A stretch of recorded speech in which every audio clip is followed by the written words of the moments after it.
வணக்கம். மாலை முரசு செய்திகளை விரிவாக பார்ப்பதற்கு முன்பாக முதல் தலைப்புச் செய்திகளை பார்க்கலாம். ஆதாரமில்லாத குற்றச்சாட்டுகளை எடப்பாடி பழனிசாமி கூறி வருகிறார் என்று அமைச்சர் ரகுபதி குற்றச்சாட்டு. கேள்வி நேரத்தை கெடுக்கும் வகையில் அதிமுகவினர் பிரச்சனையை எழுப்பியதாகவும் விளக்கம். அவர்களை உட்காருங்கள் என்று சொன்ன சட்டப்பேரவை தலைவர் அவர்களும் எதிர்க்கட்சி தலைவர் எந்த கருத்தையும் சொல்ல விரும்பினால் சொல்லலாம் என்று சொன்னார். காரணம், எப்பொழுதுமே கேள்வி நேரத்தில் யாரும் எந்த பிரச்சனையும் எழுப்புவது கிடையாது. 0 ஹவரில் தான் பிரச்சனையை பற்றி எழுப்புவார்கள்.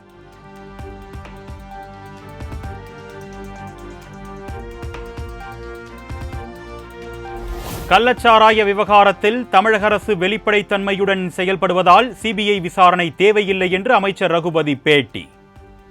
தவறு செய்தவர்களை மறக்கவும் மாட்டோம், மன்னிக்கவும் மாட்டோம் என்று முதலமைச்சர் கூறியிருப்பதாகவும் தகவல்.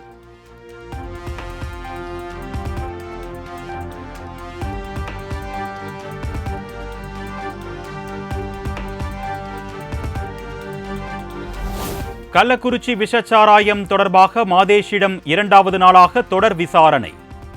தின்னர் என்ற போலி பில் மூலமாக 1000 லிட்டர் மெத்தனாலை வாங்கி விற்பனை செய்ததாக அதிர்ச்சி தகவல்.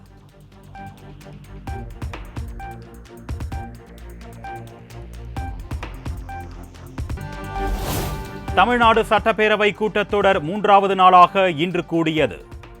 கள்ளக்குறிச்சி விஷச்சாராய விவகாரம் தொடர்பாக அதிமுக சட்டமன்ற உறுப்பினர்கள் தொடர் அமளி.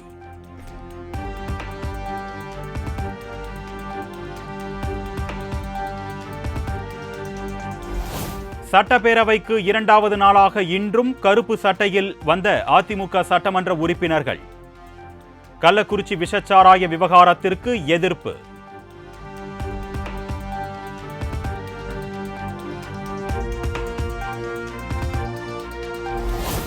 அதிமுக சட்டமன்ற உறுப்பினர்கள் மீண்டும் இதுபோன்ற நடவடிக்கையில் ஈடுபட்டால் கடும் நடவடிக்கை எடுக்கப்படும். சபாநாயகர் அப்பாவு எச்சரிக்கை. அதை விட்டுட்டு இப்படி அந்த நீங்க முதலமைச்சராக இருந்த 4 வருஷம் முதலமைச்சராக இருந்தவங்க, உங்களுக்கு எல்லா சபை நடவடிக்கைகளும்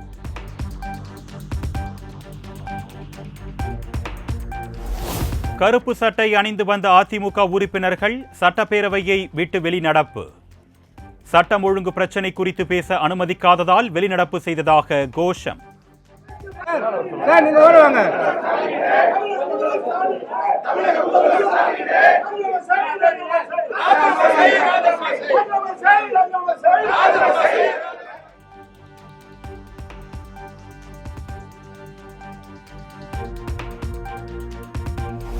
சட்டப்பேரவையில் இன்றும் மானிய கோரிக்கை விவாதத்தில் பங்கேற்காமல் 2வது நாளாக அதிமுக புறக்கணிப்பு. விஷச்சாராய விவகாரம் குறித்து அவையில் விவாதிக்க அனுமதிக்கவில்லை என்றும் அதிமுக குற்றச்சாட்டு.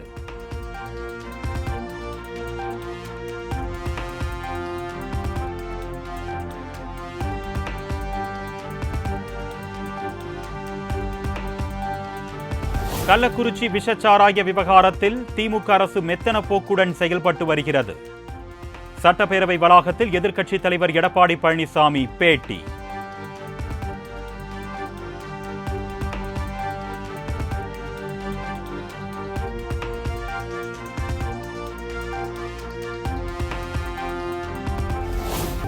கருணாபுரம் மற்றும் 9வது வார்டு பகுதிகளில் மருத்துவக் குழுவினர் முகாம். 8 மருத்துவக் குழுவினர் வீடு வீடாக சென்று சோதனை.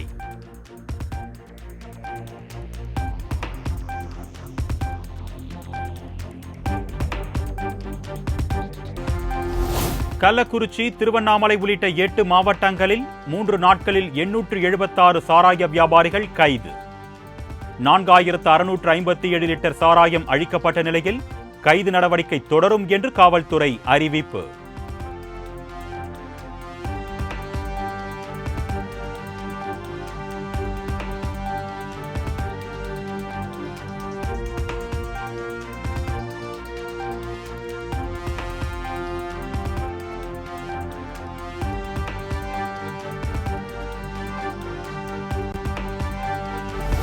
கள்ளக்குறிச்சி மரணத்திற்கு எதிராக காங்கிரஸ் சார்பில் போராட்டம். தமிழ்நாடு காங்கிரஸ் கமிட்டி தலைவர் செல்வ பெருந்தகை அறிவிப்பு.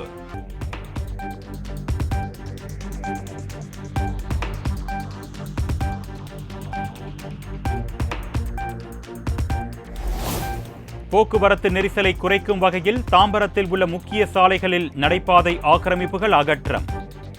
கடைகளில் இருந்த பொருட்களை எடுக்க விடாமல் நொறுக்கியதால் வியாபாரிகள் கண்ணீர் விட்டு கதறல்.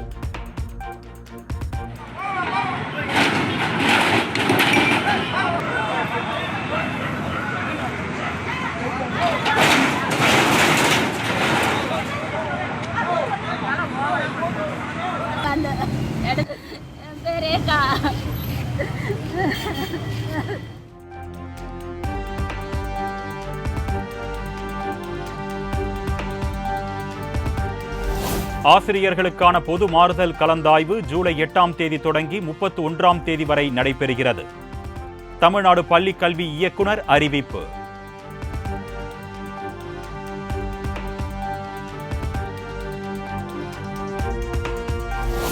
மணல் கடத்தலுக்கு ஆதரவாக இருந்த கொள்ளிடம் காவல் நிலைய போலீசார் 21 பேர் ஆயுதப்படைக்கு அதிரடி மாற்றம். திருச்சி மாவட்ட காவல் கண்காணிப்பாளர் வருண்குமார் அதிரடி நடவடிக்கை.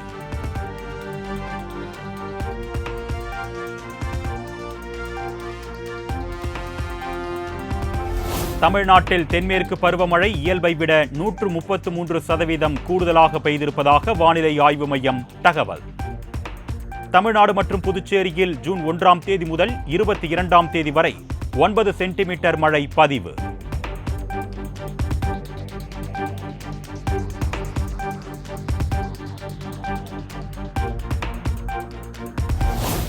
பட்ஜெட் தொடர்பாக மாநில நிதி அமைச்சர்களுடன் மத்திய நிதியமைச்சர் நிர்மலா சீதாராமன் ஆலோசனை. மாநிலங்கள், யூனியன் பிரதேசங்களின் நிதி அமைச்சர்கள் பட்ஜெட் ஆலோசனை கூட்டத்தில் பங்கேற்பு.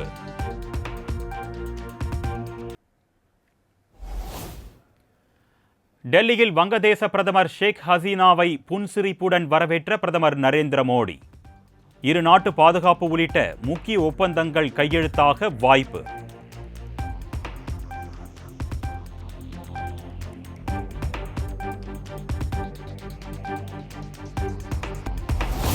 அதிவேகத்தில் சீறி பாயும் நடிகர் அஜித் குமாரின் ரேஸ் கார். சமூக வலைத்தளங்களில் வைரலாக பரவும் வீடியோ.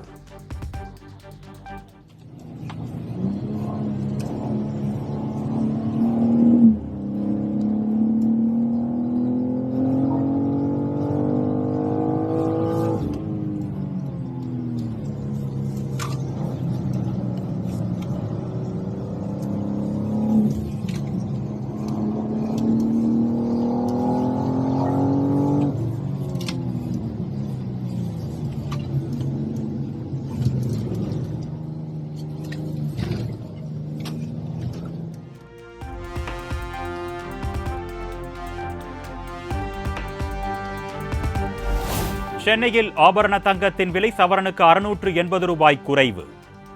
ஒரு சவரன் தங்கம் 53,560 ரூபாய்க்கு விற்பனை.